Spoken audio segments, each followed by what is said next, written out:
आप सभी बच्चों का बहुत बहुत स्वागत है। बच्चों, आज एक बार फिर से हम लोग मुलाकात कर रहे हैं। एक और शानदार ज़बरदस्त जो एनालिसिस कार्यक्रम जो हमने शुरू किया था, इस श्रृंखला को आगे बढ़ाएंगे। आज हमारे पास कौन सा पेपर है? तो एसएससी सीजीएल द्वारा जो 13 सितंबर 2024 को जो शिफ्ट नंबर 1 आयोजित की गई, तो उसमें क्या महत्वपूर्ण चीज़ें रहीं, क्या जीके जीएस का लेवल रहा, क्या मॉडरेट था, इजी था, हार्ड था, कौन से सब्जेक्ट से ज़्यादा क्वेश्चन आए, कौन से टॉपिक से कहाँ क्वेश्चन आए, प्लस करंट अफेयर्स का लेवल क्या रहा, कितने महीने या साल पुराना करंट अफेयर्स उसने पूछा, तो ये सब हम लोग मोटा मोटा तौर पर एनालाइज करने वाले। ठीक है, तो इस एनालिसिस को आगे बढ़ाते हुए सबसे पहला प्रश्न देखते हैं क्या है। तो किस भारतीय गायक ने राग सरिता लिखा? विच इंडियन सिंगर रोट राग सरिता? अब देखें, सबसे पहला ही क्वेश्चन किसका है? स्टैटिक जीके के अंतर्गत जो क्लासिकल म्यूजिक वाला हमारा टॉपिक है, और मैं आपको हर बार हर शिफ्ट में ये बोल रहा हूं कि स्टैटिक जीके के ऐसे 4 टॉपिक हैं: classical songs, classical music, classical dance, folk music, folk dance. ये आपको बिल्कुल फिट करने हैं दिमाग में और अच्छे से कवर करना है टॉपिक, क्योंकि यहां से मिनिमम एक क्वेश्चन तो आपको मानना है आएगा ही आएगा, और ज्यादा में ज्यादा 3 क्वेश्चन भी देखने को मिल रहे हैं। ठीक है, चल, तो अब हम लोग वापस आ जाते हैं इस पर। तो सही जवाब है चिंतामन रघुनाथ व्यास, इन्होंने ही राग सरिता लिखी है। चिंतामन रघुनाथ व्यास साहब जो हैं, वो बेसिकली हिंदुस्तानी क्लासिकल सिंगर हैं, क्योंकि जब हम लोग क्लासिकल सिंगिंग की बात करते हैं तो मेनली इसकी 2 ब्रांचेस हैं। एक नॉर्थ इंडियन म्यूजिकल स्टाइल जिसको हिंदुस्तानी क्लासिकल म्यूजिक बोला जाता है, और एक साउथ इंडियन जो क्लासिकल स्टाइल होता है जिसको हम लोग कर्नाटक म्यूजिक बोलते हैं।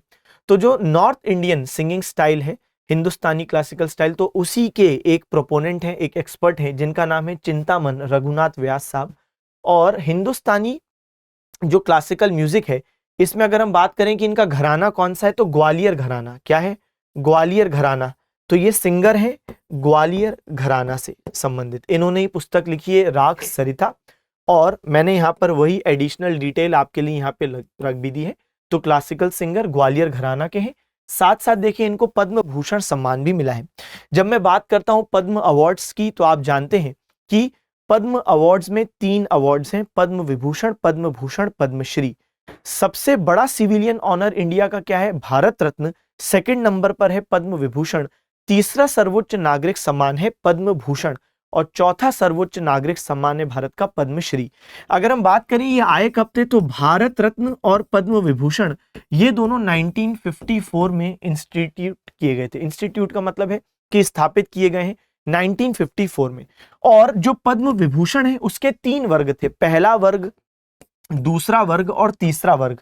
अब क्या हुआ कि आप खुद सोच के देखें कि ये जो क्राइटेरिया था कि पहला वर्ग, दूसरा वर्ग और तीसरा वर्ग, ये बोलने में भी इतना अच्छा नहीं लग रहा है कि जैसे आप किसी को बोल रहे हैं कि फलाना व्यक्ति को दिया जा रहा है पद्म विभूषण तीसरा वर्ग, तो वो इतना अच्छा सुनने में नहीं आ रहा। ऐसी स्थिति में फिर क्या किया गया, अगले ही साल यानी 1955 में ये जो पद्म विभूषण के 3 कैटेगरीज थे, पहला, दूसरा, तीसरा, इसको क्या बोला गया? जो पहला वर्ग है उसको बोला गया सिर्फ पद्म विभूषण, जो दूसरा वर्ग है उसको बोला गया पद्म भूषण, और तीसरा वर्ग को बोला गया पद्मश्री। इस प्रकार भारत रत्न और पद्म विभूषण के 3 जो वर्ग हैं ये आए 1954 में, लेकिन जो रीनेमिंग हुई है, नाम चेंज हुआ है, वो 1955 में हुआ है।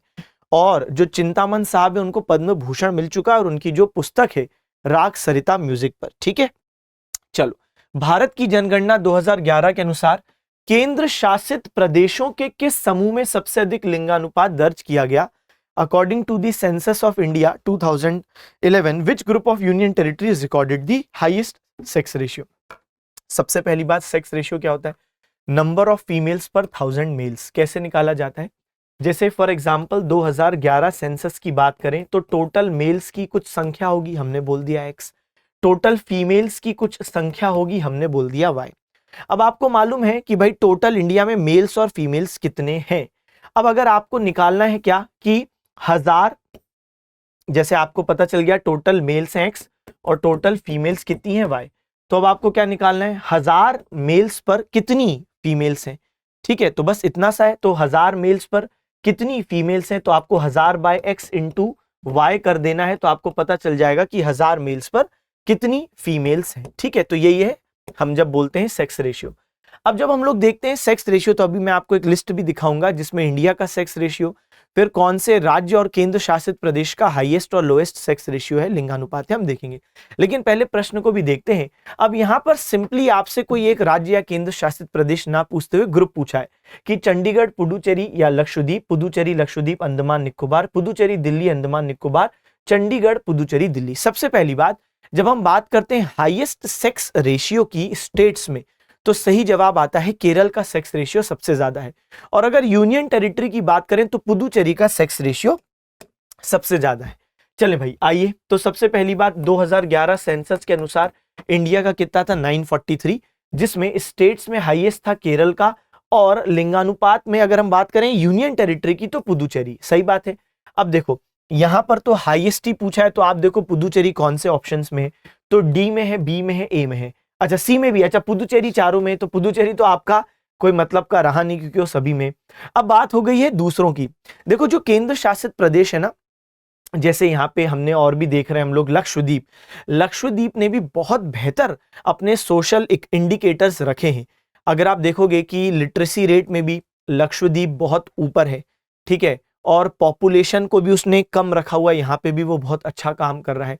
शेड्यूल्ड ट्राइब जो उसकी शुरुआत से जनजातियां हैं, उसका संख्या उसने बहुत अच्छा मेंटेन किया है। यानी लक्षद्वीप ने ओवरऑल सोशल पैरामीटर्स बहुत अच्छे किए, इनफैक्ट सेक्स रेशियो में भी वो बहुत अच्छा है। तो पुडुचेरी, लक्षद्वीप और यहां पर अंडमान निकोबार, यही इसका सही जवाब है, क्योंकि केंद्र शासित प्रदेश में यही है। यहां पे एक और आप चीज देख सकते थे, दिल्ली। देखो जिसमें दिल्ली है वो आप वैसे भी एलिमिनेट कर देते, क्यों? क्योंकि दिल्ली का सेक्स रेशियो कम है रिलेटिवली इनकी तुलना में, ठीक है, तो दिल्ली का कम है। पुडुचेरी, लक्षद्वीप, अंडमान और निकोबार इनका ज्यादा है रिलेटिवली, ठीक है, तो यहाँ पे हमने सही जवाब देख लिया। चंडीगढ़ का भी उतना नहीं है जितना इन तीनों का है। आइए, तो सबसे ज्यादा है केरल का, राज्यों में सबसे कम हरियाणा का, तो यहां पर मारी छोरियां छोरों से कम रह गई। और यहां पर केंद्र शासित प्रदेश में सबसे ज्यादा पुडुचेरी है, क्योंकि यहाँ की महिलाएं, ऐसे याद रखो, चेरी खाती हैं, इसलिए उनका सेक्स रेशियो ज्यादा है।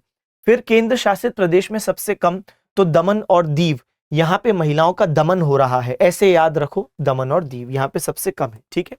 चलो, T20 क्रिकेट प्रतियोगिता सैयद मुश्ताक अली ट्रॉफी 2022-23 किस टीम ने जीती है? अब देखो सैयद मुश्ताक अली ट्रॉफी स्पोर्ट्स का जो स्टैटिक जीके में टॉपिक होता है, तो उसमें हम लोग पढ़ते हैं सैयद मुश्ताक अली क्रिकेट से संबंधित महत्वपूर्ण ट्रॉफियां, जो ट्रॉफी और टूर्नामेंट वाला टॉपिक होता है वहां पर ये पढ़ाया जाता है। अब साथ साथ करंट अफेयर्स में आप पढ़ते हो कि भाई जब टूर्नामेंट्स हो रहे हैं तो कौन जीता कौन हारा। अब यहाँ पे 2022-23 का टूर्नामेंट है, वो पहली बार मुंबई ने जीता। यहाँ पर भाई इसको सही कर देते हैं, मुंबई इसका सही जवाब है।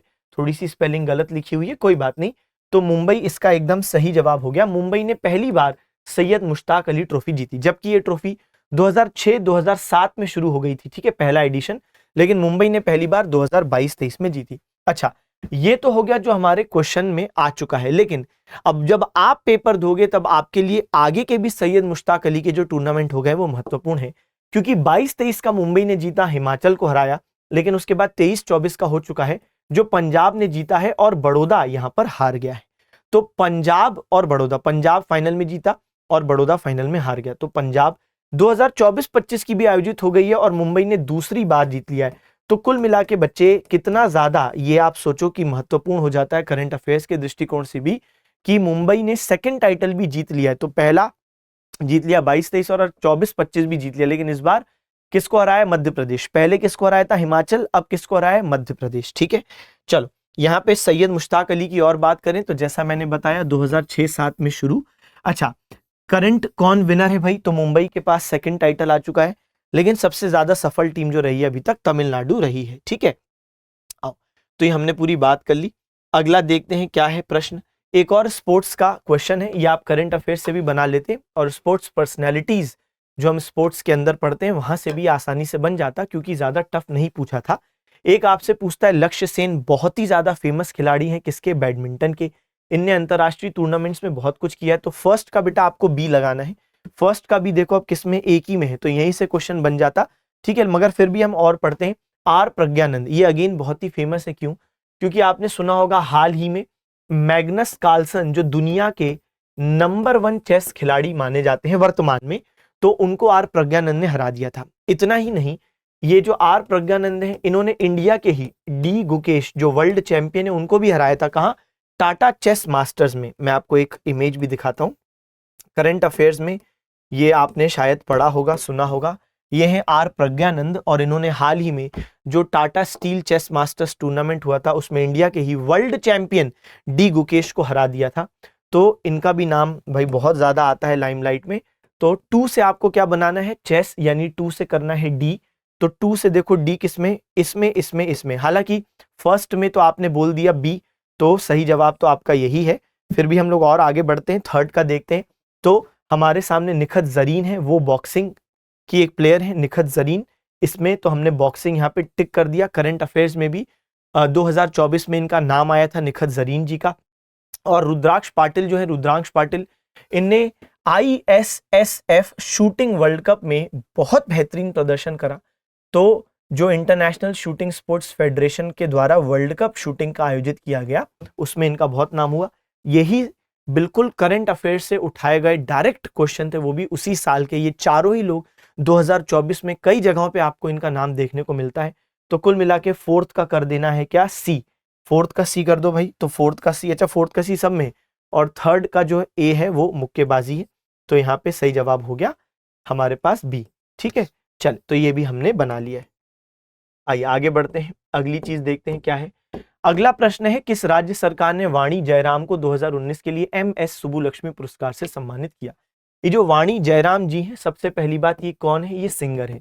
ये मल्टीपल भाषाओं में सिंगिंग कर सकती हैं, करती हैं, लेकिन सबसे ज्यादा जिसके लिए फेमस है वो है तमिल और तेलुगु सिंगिंग के लिए। तो यहाँ पे आप देख सकते हो भाई, सही जवाब हमारा क्या है? सही जवाब है हमारा तमिलनाडु। तमिलनाडु की सरकार ने ही इनको तमिल भाषाओं में गाने के लिए प्लस इंडियन कल्चर को आगे बढ़ाने के लिए, प्रिजर्व करने के लिए MS सुब्बुलक्ष्मी पुरस्कार दिया है। MS सुब्बुलक्ष्मी पुरस्कार तमिलनाडु सरकार आर्टिस्ट को देती है, जैसा मैंने बताया, जिन्होंने सिंगिंग में कुछ किया हो या आर्ट में आर्टिस्ट है, तो भाई इंडियन कल्चर को आगे बढ़ाया हो, तो उन लोगों को MS सुब्बुलक्ष्मी पुरस्कार दिया जाता है। बात करें MS सुब्बुलक्ष्मी जी की अपने आप में, तो ये जो MS सुब्बुलक्ष्मी जी है भाई, मतलब बहुत ही ज्यादा हाईली डेकोरेटेड और सेलिब्रेटेड इंडिया की सिंगर है। तो कर्नाटक म्यूजिक स्टाइल, अच्छा, ये भारत रत्न भी प्राप्त कर चुकी है। इनफैक्ट ये पहली बार ऐसा हुआ था कि कोई सिंगर को भारत रत्न मिला था। आज तक सिर्फ 5 महिलाओं को भी भारत रत्न मिला है, सिर्फ 5 महिलाओं को। सबसे पहले देखिए, इंदिरा गांधी जी को 1971 में भारत रत्न पुरस्कार मिला। मदर टेरेसा, तो भाई मदर टेरेसा जी को 1980 में मिला। ठीक है, इनके अलावा अरुणा आसफ अली, तो देखेंगे अरुणा आसफ अली, तो अरुणा आसफ अली इनको 1997 में मिला। फिर MS सुब्बुलक्ष्मी जी, यहाँ पे मैं MS लिख देता हूँ, धोनी मत समझ लेना। ठीक है, 1998 पहली बार किसी सिंगर को भारत रत्न मिला, MS सुब्बुलक्ष्मी जी। और फिर लता मंगेशकर जी, है ना, 2001 में स्वर कोकिला इनको बोलते हैं, इन्हें भी भारत रत्न मिला। तो MS सुब्बुलक्ष्मी जी 1998 सिंगर। ठीक है, चल आगे बढ़ते हैं। निम्नलिखित में से कौन सा मानव निर्मित पारिस्थितिकी तंत्र है, यानी मैन मेड इकोसिस्टम में बहुत ज्यादा लड्डू क्वेश्चन। फॉरेस्ट नेचुरल है, एक्वेरियम मैन मेड है, घास का मैदान भी नेचुरल है ना, और डेजर्ट भी आपका क्या है? नेचुरल। तो यहाँ पे बहुत ही ज्यादा सरल, बहुत इजी क्वेश्चन पूछ लिया। ये इकोसिस्टम क्या होता है कि एक ऐसा फंक्शनल यूनिट ऑफ नेचर जहां पर लिविंग और नॉन लिविंग यानी बायोटिक और एबायोटिक कंपोनेंट्स एक दूसरे के साथ इंटरेक्ट करते हैं। ठीक है, ठीक है। तो जैसे हम लोग कुछ भी बेसिक मान लो, जैसे फॉरेस्ट हो गया, तो यहाँ पे प्लांट्स और एनिमल्स भी हैं, साथ साथ सनलाइट भी है, वाटर भी है, सॉइल भी है, एयर भी है। तो हो गए ना, लिविंग और नॉन लिविंग एक साथ इंटरेक्ट कर रहे हैं। चलो आगे देखते हैं। निम्नलिखित प्रसिद्ध भारतीय महिला क्रिकेटरों में से किसने जून 2022 में संन्यास की घोषणा की? तो जून 2022, अब देखो भाई, स्मृति मंधाना जी अभी भी खेल रही हैं। ठीक है, अंजुम चोपड़ा जी ये भी रिटायरमेंट ले चुकी हैं बहुत पहले, लेकिन क्योंकि अब स्पेसिफिकली उसने जून 2022 बोला, तो सही जवाब है मिथाली राज। मिथाली राज, आप मान के चलें कि जैसे सचिन तेंदुलकर है मेंस क्रिकेट में, वैसे ही मिथाली राज। मैं ऐसा क्यों बोल रहा हूं?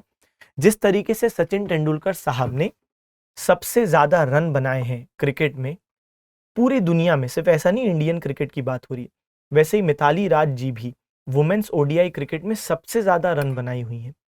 अच्छा, ना सिर्फ ये पहली महिला क्रिकेटर थी जिन्होंने ओडीआई वुमेन क्रिकेट में 7,000 रन का आंकड़ा भी पार किया था।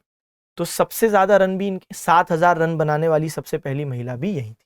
तो इनने जून 2022 में रिटायरमेंट लिया। अच्छा, वर्तमान में बात करें, क्योंकि मिताली राज जी कैप्टन थी, वर्तमान में जो महिलाओं की क्रिकेट टीम की कप्तान है वो कौन है? हरमनप्रीत कौर, तीनों फॉर्मेट में।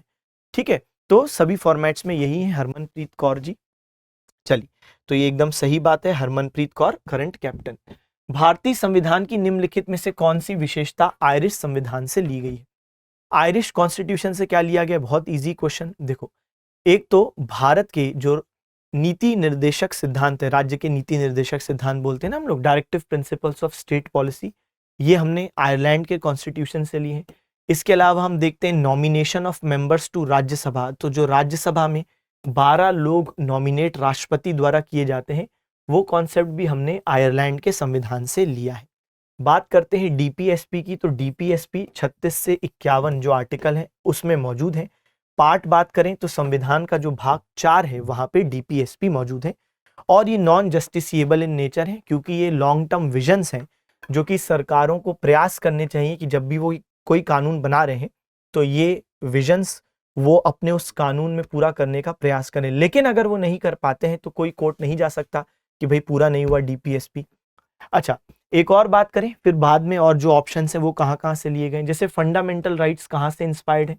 अमेरिका के संविधान से इंस्पायर्ड है। कानून का शासन, रूल ऑफ लॉ, ये ब्रिटिश कॉन्स्टिट्यूशन से इंस्पायर्ड है। फिर समवर्ती सूची, कॉन्करेंट लिस्ट हो गई, ये ऑस्ट्रेलियन कॉन्स्टिट्यूशन से इंस्पायर्ड है। ठीक है, ऑस्ट्रेलिया के संविधान से हमने कॉन्करेंट लिस्ट ली है, कॉन्करेंट लिस्ट का पूरा प्रोविजन लिया है। ठीक है, चलिए, तो ये भी हमने डिस्कस कर लिया। चलो भाई आगे बढ़ते हैं। 2020 में टोक्यो में भारत के लिए तीरंदाजी में पैरालंपिक कांस्य पदक किसने जीता? अब देखो, मैं जिस व्यक्ति का आपको नाम बताने वाला हूं ना, वो सबसे पहले भारतीय व्यक्ति बने जिन्होंने पैरालंपिक्स में आर्चरी में मेडल जीता। तो पैरालंपिक्स में आर्चरी में, तीरंदाजी में मेडल किसने जीता? सही जवाब है हरविंदर सिंह। और ना सिर्फ ये कमाल इनने टोक्यो में किया, बल्कि 2024 में जब पेरिस पैरालंपिक्स हुए तो वही वहां तो इनने गोल्ड मेडल जीता। तो यानी एक स्तर और बढ़ा दिया कि नहीं बढ़ाया? तो पहले ब्रॉन्ज था और अब तो आप देखो कि उनने गोल्ड मेडल जीत लिया। चल, तो यहां एक बार इनको भी भाई चर्चा में ले लेते हैं। तो Harvinder Singh became India's first Paralympic medallist in archery, winning the bronze medal in the men's individual recurve event at the Tokyo 2020 Paralympic. तो ये जो टोक्यो का 2020 पैरालंपिक्स था, हुआ 2021 में था, क्योंकि 2020 में कोविड हो गया था। ठीक है, अच्छा, अब बात करते हैं पेरिस पैरालंपिक्स 2024 की।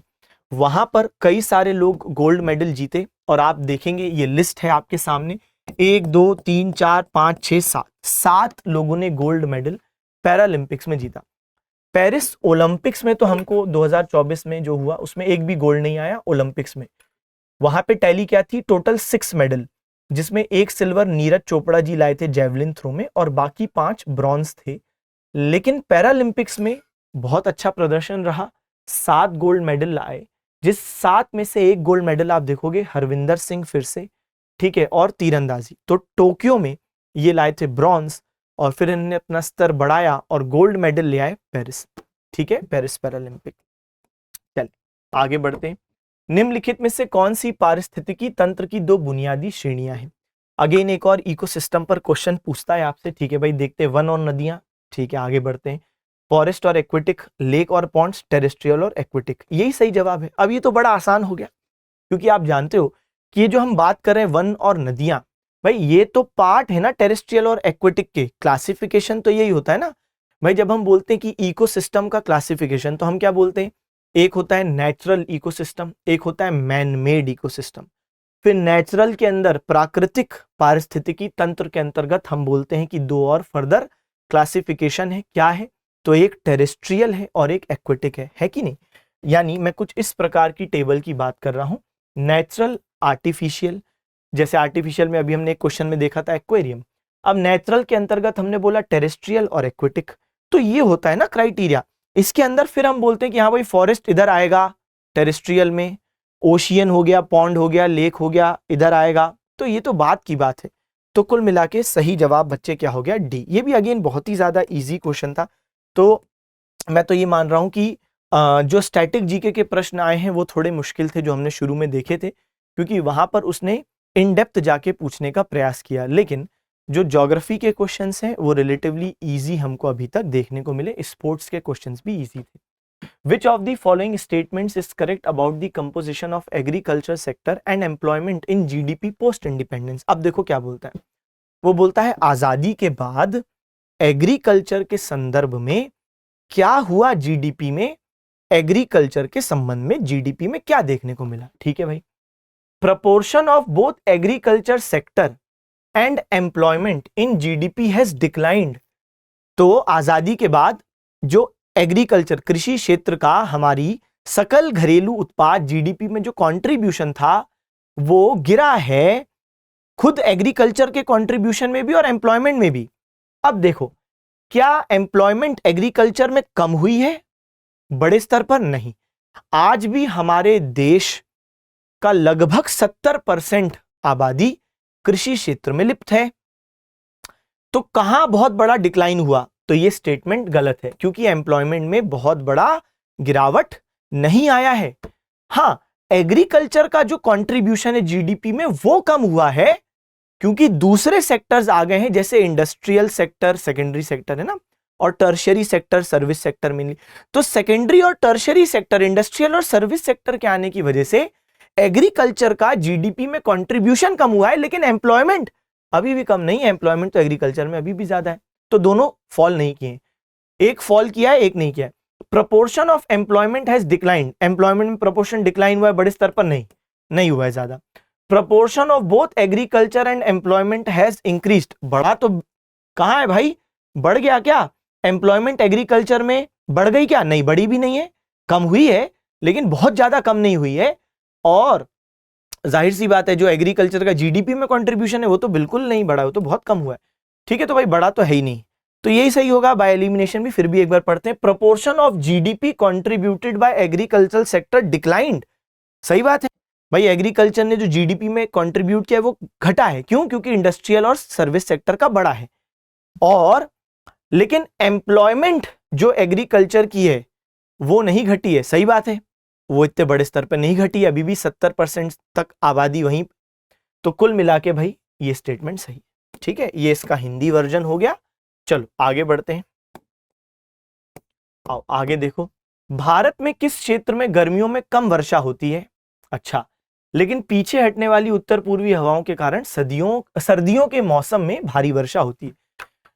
तो ये भी बड़ा ज्योग्राफी का बहुत ही ज्यादा महालड्डू सा क्वेश्चन बच्चे, इसलिए क्योंकि जब आप ज्योग्राफी पढ़ते हो तो आप क्या पढ़ते हो कि भाई अधिकतर जो इंडिया है उसको साउथ वेस्ट मॉनसून विंड्स से बारिश प्राप्त होती है, और लगभग ये जो जून से लेकर सितंबर वाला टाइम होता है उसके बीच में होती है। आप जानते हो, बड़ी बेसिक सी बात है, साउथ वेस्ट मॉनसून विंड्स। लेकिन अब यहां पर क्या पूछता है वो बोलता है नॉर्थ ईस्ट विंड्स। अच्छा, तो नॉर्थ ईस्ट विंड्स की वजह से रेनफॉल जो होती है वो ईस्टर्न कोस्ट में देखने को मिलती है, जो येलो कलर है। इसमें भी तमिलनाडु जो है उसको सबसे ज्यादा मिलती है। क्यों?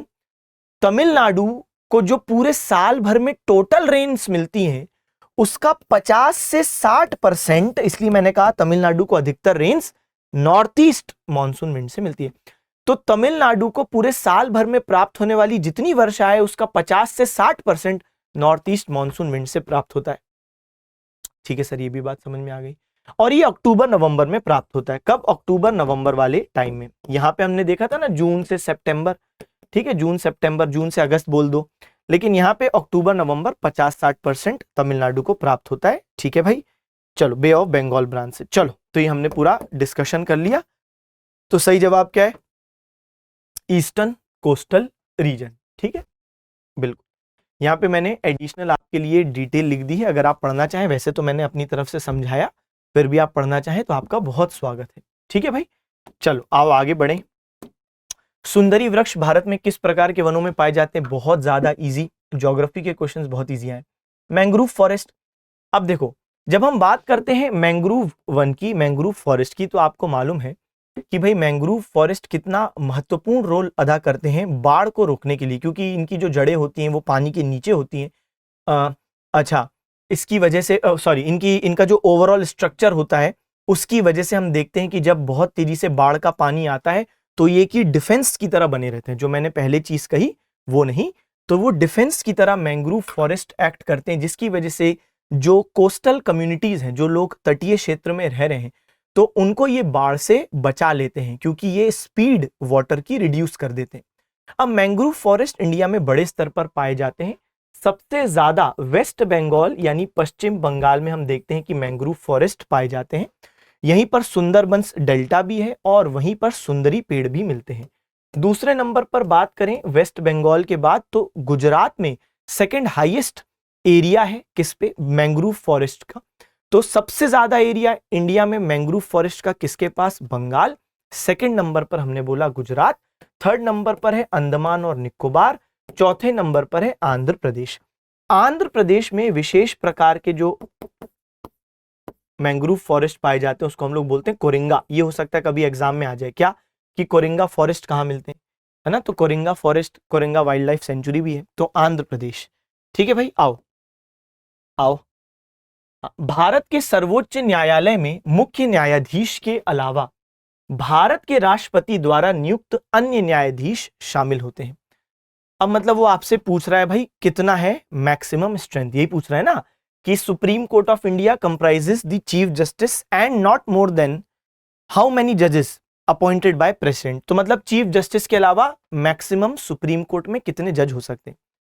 अब ये आर्टिकल 124 क्लॉज 1 की बात करें तो वहां पर जब हम देखते हैं तो वहां पे सबसे पहली बार क्या लिखा हुआ था, जब हमारा संविधान बना था तो उसमें लिखा था कि मैक्सिमम जो स्ट्रेंथ है वो हो सकती है 8, 7 + 1, 7 नॉर्मल जज, 1 चीफ जस्टिस ऑफ इंडिया। ये था शुरुआत में, लेकिन समय के साथ स्थिति को देखते हुए जब जरूरत बढ़ी तो ये संख्या बढ़ी है, और अभी जो वर्तमान की स्थिति है वो है 34, जिसमें 33 नॉर्मल जजेस और 1 हो गए आपके चीफ जस्टिस ऑफ इंडिया। अब यहाँ पे चीफ जस्टिस तो उसने ऑप्शन में बोल दिया कि उसके अलावा कितने, तो उसके अलावा 33। ठीक है, तो उसके अलावा भाई चीफ जस्टिस ऑफ इंडिया के अलावा 33। ठीक है, अच्छा, first chief justice of India कौन है, तो हरीलाल कानिया साहब। ये फर्स्ट हरीलाल कानिया साहब कौन है, first chief justice of India. और अगर मैं बात करूं वर्तमान के, तो 52nd chief justice of India कौन है, भूषण राम कृष्ण गवई। क्या नाम है, BR गवई, भूषण राम कृष्ण गवई। ठीक है, चल आओ आगे बढ़ते हैं। निम्नलिखित में से किन 2 राशियों के आयाम, अच्छा तो जो साइंस के क्वेश्चन है वो साइंस के एक्सपर्ट फैकल्टी देखेंगे, हमारी पहले भी बात हुई है। अगेन साइंस का क्वेश्चन साइंस के एक्सपर्ट फैकल्टी देखेंगे। किस बंदरगाह को सैटेलाइट बंदरगाह के रूप में विकसित किया गया है। सैटेलाइट बंदरगाह या सैटेलाइट पोर्ट क्या होते हैं, पहले हम ये समझें। जब कोई एग्जिस्टिंग मेन पोर्ट के बगल में कोई दूसरा सब्सिडियरी पोर्ट बनाया जाता है, जिसका मुख्य उद्देश्य होता है मेन पोर्ट का सपोर्ट करना। जब मेन पोर्ट पे ट्रैफिक ज्यादा है तो फिर इस सब्सिडियरी पोर्ट का काम है कि भाई मेन पोर्ट का कंजेशन कम करने में मदद करो, लोडिंग अनलोडिंग यहां हो, तो ये होता है एक सैटेलाइट पोर्ट। अब एक पोर्ट है भाई जिसका नाम है महाराष्ट्र में मुंबई पोर्ट। तो मुंबई पोर्ट पर इतने ज्यादा जहाज लोडिंग अनलोडिंग के लिए आए कि हमको उसका एक सैटेलाइट पोर्ट बनाना पड़ा, जिसका नाम है JNPT, तो जवाहरलाल नेहरू जी के नाम पे। और इसका एक और नाम है नावा शेवा। क्या नाम है, नावा शेवा। तो नावा शेवा या JNPT, तो ये है बेसिकली सैटेलाइट पोर्ट। और इसका काम क्या है कि भाई मुंबई पोर्ट का जो ट्रैफिक है वो अपने पास डाइवर्ट करो, और इसने बड़े स्तर पर डाइवर्ट किया। इनफैक्ट आज ये इंडिया का लार्जेस्ट कंटेनर पोर्ट है। ठीक है, तो सबसे ज्यादा कंटेनर की लोडिंग अनलोडिंग यहां पे होती है। इसकी स्थापना 1989 में हुई थी, और अभी हाल ही में 2025 में JNPT के स्थापना का 36वां स्थापना दिवस 36th फाउंडेशन डे वो सेलिब्रेट किया गया। ठीक है, चल आगे बढ़ते हैं। और क्या है भाई बात, 1817 में खुर्दा का विद्रोह किस क्षेत्र में हुआ। खुर्दा का विद्रोह, या जिसे एक और नाम से जानते हैं पाइका विद्रोह, शायद आपने सुना हो। अब तो खुर्दा या पाइका ये 1817 का ओडिशा में विद्रोह हुआ था, बहुत ही इंपॉर्टेंट। अब यहाँ की कहानी कुछ ऐसी थी, ओडिशा में थे गजपति शासक, और गजपति शासकों के लिए काम करते थे बहुत सारे किसान। किसान अपना भी पेट भरते थे, टैक्स भी देते थे, लेकिन टैक्स बहुत कम हुआ करता था।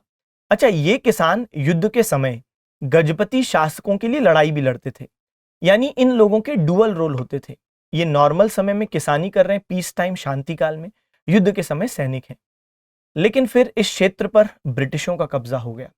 अब ब्रिटिशों की खुद की सेना है, तो जो पाइका किसान हैं अब उनकी सैनिकों के रूप में जरूरत खत्म हो गई, क्योंकि ब्रिटिशों के पास अपनी अलग सेना है। तो इनका सैनिकों के रूप में काम खत्म हुआ, तो एक प्रकार से सैनिक के काम से बेरोजगार हुए। इतना ही नहीं, अब ये केवल किसान हैं, लेकिन ब्रिटिश इनसे लेंगे बहुत ज्यादा टैक्स, और इतना ज्यादा टैक्स लिया गया कि ये किसान के रूप में भी शोषित फील करने लगे। तो सैनिक के रूप में भी इनके पेट पे लात पड़ी, और किसान के रूप में भी इनका इतना ज्यादा शोषण हुआ, क्योंकि बहुत ज्यादा रेट ऑफ टैक्स था। जो किसान नहीं दे पा रहा था पाइका किसान टैक्स, उसको जमीन से बेदखल कर दिया जा रहा था। ऐसी स्थिति में पाइका किसानों ने मिलकर विद्रोह किया, और जो लीडर थे उनका नाम था बख्शी जगबंधु। क्या नाम था? बख्शी जगबंधु। तो बख्शी जगबंधु ये लीडर का नाम है, ठीक है। तो इनके नेतृत्व में विद्रोह हुआ, लेकिन अंततः ब्रिटिशों ने इस विद्रोह का दमन कर दिया, ठीक है। चल आगे बढ़े, अगला रंजना गौहर। तो अगेन यहां पे मैं फिर वही बात बोलूंगा, जो स्टैटिक जीके के अंतर्गत क्लासिकल डांस आया वो टफ आया है। इनफैक्ट स्टैटिक जीके में क्लासिकल म्यूजिक भी इसका टफ आया है शिफ्ट का, लेकिन ज्योग्राफी बहुत इजी आई है, हिस्ट्री रिलेटिवली इजी आई है, स्पोर्ट्स इजी आया है, करंट अफेयर्स इजी आया है, लेकिन ये स्टैटिक जीके के अंतर्गत जो हमने ये वाला सेक्शन देखा ये टफ है। तो रंजना गौहर को निम्नलिखित में से किस भारतीय नृत्य शैली में उनके योगदान के लिए पद्मश्री पुरस्कार 2003 से सम्मानित किया गया था? तो कुल मिला के उनका नृत्य क्या है बच्चे? तो उनका नृत्य है ओडिसी नृत्य से संबंधित है। ओडिसी नृत्य की बात करें तो यहाँ पे बहुत बड़े बड़े नाम हमको देखने को मिलते हैं, जैसे केलूचरण महापात्र या मोहपात्र, इसके अलावा सुजाता सुजाता मोहपात्र, ठीक है, सुजाता मोहपात्र या महापात्र, इसके अलावा मोहन मोहन महापात्र।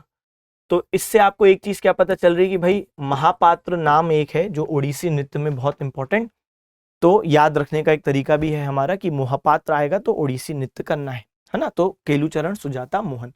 तो यहाँ पर आप देखो ओडिसी नृत्य आपको दिख रहा होगा, बिल्कुल सर दिख रहा है। अब ध्यान देंगे तो हम लोग भाई क्या बोल रहे हैं यहाँ पे कि ओडिसी नृत्य कर रहे हैं। अच्छा, यहाँ पे केलूचरण महापात्र पर 2 बार एसएससी ने ऑलरेडी क्वेश्चन पूछ लिया, क्योंकि ये पहले ओडिशा के व्यक्ति हैं, फर्स्ट पर्सन फ्रॉम ओडिशा जिनको पद्म विभूषण सम्मान मिला है। इनसे पहले कभी ओडिशा के किसी व्यक्ति को पद्म विभूषण नहीं मिला। ओडिशा के पहले व्यक्ति जिनको पद्म विभूषण मिला वो है केलूचरण महापात्र। 1950 से 2000 के बीच में इनने ओडिसी नृत्य को रिवाइव किया, वरना ओडिसी को लोग भूलने लगे थे, तो इसलिए, ठीक है। तो इनका बहुत बड़ा नाम है। बाद में आपने देखा रंजना गौहर जी को पद्मश्री मिला है ओडिसी में, ठीक है। चल और बात करते हैं, आगे देखते हैं। भारत का केंद्रीय बैंक यानी रिजर्व बैंक ऑफ इंडिया स्वतंत्रता से पहले वर्ष 1934 में बनाया गया था। केंद्रीय बैंक बनाने की सिफारिश एक आयोग द्वारा की गई थी, जिसका क्या नाम था, मतलब किस कमिटी के रिकमेंडेशन पर बेसिकली आरबीआई आया? तो बेटा आरबीआई जो आया है वो हिल्टन यंग कमीशन के रिकमेंडेशंस पर क्रिएट हुआ। हिल्टन यंग कमीशन ने कहा कि भाई एक सेंट्रल बैंक होना चाहिए भारत का, और उसी के आधार पर आरबीआई एक्ट 1934 में पास की गई, और फिर उसी के अनुसार 1 अप्रैल 1935 से आरबीआई का काम चालू हुआ। पहले जो इसके आरबीआई के जो गवर्नर थे वो ब्रिटिश व्यक्ति थे, उनका नाम था ऑसबॉर्न स्मिथ। क्या नाम था? Osborne Smith. अच्छा, उस समय आरबीआई का जो मुख्यालय था कोलकाता में हुआ करता था, लेकिन समय के साथ चीजें बदली। पहली बात तो आगे चल के एक इंडियन गवर्नर भी आए जिनका नाम है सीडी देशमुख। तो ये भी क्वेश्चन आता है कि आरबीआई के पहले गवर्नर कौन, तब क्या बताते हो? Osborne Smith. और अगर पूछे आरबीआई के पहले इंडियन गवर्नर कौन, तो बने थे 1943 में सीडी देशमुख। आरबीआई का आज मुख्यालय कहां पर है? मुंबई में है, मुंबई महाराष्ट्र में आज मुख्यालय है। आरबीआई के करंट गवर्नर की बात करूं तो संजय मल्होत्रा साहब। तो संजय मल्होत्रा साहब हैं वो आरबीआई के प्रेजेंट गवर्नर है। ठीक है, तो ये दिमाग में रखिएगा। चलो, हिल्टन यंग कमीशन। हाँ भाई, छठ पूजा किस राज्य का मुख्य त्योहार है? बहुत इजी क्वेश्चन, फेस्टिवल से आ गया। मुझे नहीं लगता कि जो बच्चा सिंसियरली तैयारी कर रहा होगा उसने फेस्टिवल्स वाले चैप्टर में छठ पूजा गलत किया होगा। छठ पूजा बिहार का त्योहार है। यहाँ पे सूर्य देव और उनकी पत्नी उषा की पूजा की जाती है कि भाई वही पृथ्वी को चला रहे हैं, ठीक है, और रोशनी दे रहे हैं। तो कुल मिला के तो बिहार में ये होता है। यहाँ पे मैंने आपके लिए बिहार के जो फेस्टिवल्स हैं उसकी एक लिस्ट रखी है, बिहुला। ठीक है, तो यहाँ पे आप देखते हैं कि लोग मनसा देवी की पूजा करते हैं, देवी मनसा। अच्छा, नाम भी मिल रहा है बिहार बिहुला, तो ऐसे भी याद हो जाएगा। छठ पूजा तो बहुत फेमस है यूपी बिहार में, मेनली बिहार का। अच्छा, मधु श्रावणी, ये मैथिली ब्राह्मण, जो बिहार में रहने वाला समुदाय है मैथिली ब्राह्मण, वो मेनली इसको ऑब्जर्व करता है, मनाता है। मधु श्रावणी आप इसको ऐसे याद कर सकते हो, देखो जब घर में मधुमक्खी आ जाएगी तो आप क्या करोगी, मधुमक्खी को बाहर कर दोगे, बाहर से बिहार, मधु से मधुमक्खी, है ना, और बाहर कर दोगे तो बिहार। तो बिहुला, छठ और मधु श्रावणी। चले आगे देखें और क्या है। संध्याकर नंदी द्वारा लिखित संस्कृत ऐतिहासिक काव्य रामचरित का नायक निम्नलिखित में से कौन है? अब ये जो क्वेश्चन है अगेन हिस्ट्री का क्वेश्चन है। क्वेश्चन का स्तर इजी टू मॉडरेट है। असल में एक टॉपिक आप पढ़ते हो पाल वंश, क्या पढ़ते हो, पाल वंश। पाल वंश में आप पढ़ते हो फाउंडर गोपाल, ठीक है, गोपाल फाउंडर हैं जिनने ओदांतपुरी यूनिवर्सिटी स्थापित की थी, ओदांतपुरी विश्वविद्यालय। आगे चल के गोपाल के बाद महत्वपूर्ण एक व्यक्ति आते हैं, धर्मपाल। क्या नाम है, धर्मपाल। धर्मपाल का नाम भी भाई दो यूनिवर्सिटीज के लिए फेमस है, विक्रमशिला और सोमपुरी। तो विक्रमशिला यूनिवर्सिटी और सोमपुरी यूनिवर्सिटी इनने स्थापित की, ठीक है। आगे चल के आप एक नाम पढ़ते हो रामपाल। क्या नाम पढ़ते हो बेटा, रामपाल। रामपाल, उनने जगदल यूनिवर्सिटी स्थापित की। कौन सी, जगदल। लास्ट रूलर कौन होते हैं, गोविंदापाल या गोविंदपाल। तो ये लास्ट रूलर होते हैं, फाउंडर गोपाल, लास्ट गोविंदापाल। अब यहाँ पे जो रामपाल हैं, रामपाल साहब हैं, इनके दरबार में एक कवि थे जिनका नाम था संध्याकर नंदी या संध्याकर नंदी। तो बुक्स में तो संध्याकर है लेकिन क्वेश्चन में संध्याकर आया था, कोई नहीं, तो डी है भाई, ये संध्याकर है ना, नंदी। तो संध्याकर नंदी। अब संध्याकर नंदी ने एक पुस्तक लिखी है जिसका नाम क्या है, रामचरित। अब इसकी विशेषता यह है कि जैसे इसमें एक पैराग्राफ है, मान लीजिए इसमें एक ही पैराग्राफ है, ठीक है, फिर स्पेस है, फिर दूसरा पैराग्राफ। हर पैराग्राफ को इस प्रकार लिखा गया है कि 2 लाइन रामायण को डेडिकेटेड है और 2 लाइन डेडिकेटेड है राजा रामपाल को। यानी रामायण भी बताई जा रही है और रामपाल का जीवन भी बताया जा रहा है। तो जो राजा रामपाल है उनकी भी कहानी, वो किस प्रकार के हैं, उनके साम्राज्य में प्रशासन में क्या हो रहा है, कितनी सेना वगैरह, तो ये सब चीजें भी उन्होंने क्या क्या किया वो भी बताया जा रहा है। तो रामपाल जी की भी कहानी चल रही है और रामायण भी चल रही है, श्री राम वाली, सीता जी वाली, ठीक है। तो ये इसकी विशेषता है। तो ये रामपाल के ऊपर लिखी गई है। चल, हमने ये भी बात डिस्कस कर ली। आइए आगे देखें। यहां पर आप देख सकते हैं ये पाल वंश है ना, तो गोपाल संस्थापक। अगला क्या है प्रश्न, निम्नलिखित में से किस राज्य के लिए संविधान अनुसूचित जाति और अनुसूचित जनजाति आदेश विधेयक 2022 संसद में पेश किया गया? देखो हमारे पास संविधान में एक आर्टिकल है जिसका नाम है आर्टिकल 341 और 341 का क्लॉज 2 कहता है कि जो भी किसी राज्य में शेड्यूल्ड कास्ट हैं तो वो लिस्ट के अंदर नए शेड्यूल्ड कास्ट समुदाय की एंट्री हो सकती है, या अगर जो लिस्ट में पहले से ही समुदाय हैं उनको बाहर किया जा सकता है उस लिस्ट में से, लेकिन ये पार्लियामेंट कर सकता है, ठीक है, वो राज्य नहीं करेगा, वो पार्लियामेंट करेगा। तो यहां पर मैं आपको दिखाता हूं आर्टिकल 341 क्या बोलता है, क्लॉज 2, पार्लियामेंट में बाय लॉ इंक्लूड और एक्सक्लूड, अंदर भी ला सकता है पार्लियामेंट और बाहर भी कर सकता है किसी समुदाय को शेड्यूल्ड कास्ट की लिस्ट से, from the list of scheduled caste. इसका ये मतलब है कि भाई अगर कभी पार्लियामेंट को लगता है कि कोई राज्य है, फॉर एग्जांपल यूपी, उसमें अभी 10 समुदाय शेड्यूल्ड कास्ट है, मान लो फॉर एग्जांपल, मैं सिर्फ ऐसे ही समझाने के लिए बता रहा हूं। अब पार्लियामेंट को लगता है कि भाई कोई समुदाय है जिनकी स्थिति अब बेहतर है तो उसको बाहर कर सकती है, या लगता है कि नहीं भाई 2-3 समुदाय पहले छूट गए थे, इनको एंटर करवाना चाहिए, तो फिर उनको एंट्री मिल जाएगी। समझ गए? तो कुल मिला के हुआ क्या कि उत्तर प्रदेश के लिए हाल ही में ये जो क्वेश्चन आया है तो एक बिल था जो उत्तर प्रदेश में शेड्यूल्ड कास्ट की जो लिस्ट है उस लिस्ट में कुछ समुदायों को एंट्री करवाई गई है इस पर्टिकुलर बिल के माध्यम से। ठीक है, चलो भाई एक बार देखते हैं। तो नाम क्या है? तो नाम था scheduled caste and scheduled tribe orders amendment bill 2022। तो ये पास भी हो गया है। उत्तर प्रदेश के संदर्भ में ये लाया गया था कि नई कुछ कास्ट को शेड्यूल्ड कास्ट बनाया जाए। ठीक है, चले क्यों बनाया जाए? तो यहाँ पे मैंने एडिशनल बात आपके लिए लिखी है, इसलिए बनाया जाए क्योंकि ये लगा केंद्र सरकार को कि ये कम्युनिटीज छूट गई हैं और उनको भी बेनिफिट मिलना चाहिए रिजर्वेशन का और अन्य बेनिफिट्स, इसलिए।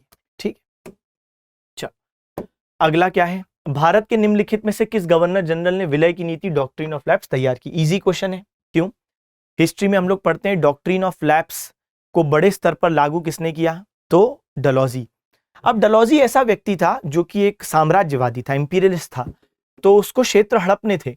अब अगर कोई युद्ध लड़ रहा है तो वो युद्ध लड़के हड़प लेगा। जैसे पंजाब ने युद्ध लड़ा था, द्वितीय आंग्ल सिख युद्ध, उस टाइम पे डलहौजी गवर्नर जनरल था, तो डलहौजी ने पंजाब हड़प लिया। लेकिन कोई अगर युद्ध नहीं लड़ रहा है तो फिर कैसे हड़पो? तो डलहौजी बोलता है अगर कोई ऐसे राज्य का मामला सामने आता है, सुनिएगा, अगर कोई एक ऐसे राज्य का मामला सामने आता है जहां पे राजा की मृत्यु हो गई है और राजा का कोई भी प्राकृतिक पुत्र नेचुरल सन नहीं है, तो ऐसी स्थिति में वो राज्य हम हड़प सकते हैं। यही है व्यवगत का सिद्धांत। जैसे झांसी में राजा थे गंगाधर राव, उनकी मृत्यु हो गई और कोई नेचुरल बेटा नहीं था तो झांसी हड़प लिया। ऐसे करते हुए डलहौजी ने 1848 से 1856 जो उसका कार्यकाल है उसके बीच में 7 राज्यों को व्यवगत के सिद्धांत के अंतर्गत हड़पा। सबसे पहले किसको हड़पा? सतारा को सबसे पहले हड़पा 1848। ठीक है, इसके अलावा भी हम देखते हैं कि इनने फिर हड़पा किसको?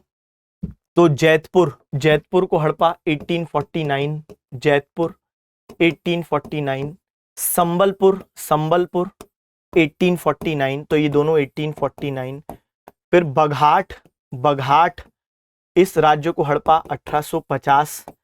फिर हड़पा उदयपुर 1852 और झांसी को हड़पा 1853।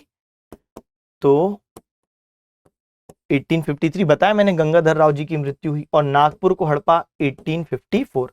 माना जाता है कि इसकी वजह से बहुत सारे जो राज्य हैं उनके जो देशी रियासतों के जो राजा रानी जो भी जिंदा थे, जैसे राजा तो मर गया लेकिन जो भी उनके पुत्र हैं राजकुमार, ठीक है, या पत्नियां हैं, जैसे झांसी के इसमें रानी लक्ष्मीबाई, वो तो जीवित हैं, तो वो लोग इतना गुस्सा हुए इस नीति से। ऑब्वियस की बात है, रातों रात आप किसी को उसके घर से निकाल दे रहे हो, राज्य से हटा दे रहे हो, तो गुस्सा तो होंगे। तो फिर इन लोगों ने ठान लिया था कि भाई जब समय मिलेगा तब बताएंगे ब्रिटिशों को। और जब 4 साल बाद 1857 में सैनिकों ने विद्रोह शुरू किया तो अलग अलग देशी जो रियासतों के प्रमुख थे तो भाई वो फिर कूद गए विद्रोह में। जैसे रानी लक्ष्मीबाई झांसी को वापस ले ली ब्रिटिशों से उस समय। ठीक है, चलिए, तो ये भी बात हमने कर ली। तो लॉर्ड डलहौजी इसका सही जवाब है। आइए, तो ये हमने पूरी बात कर ली।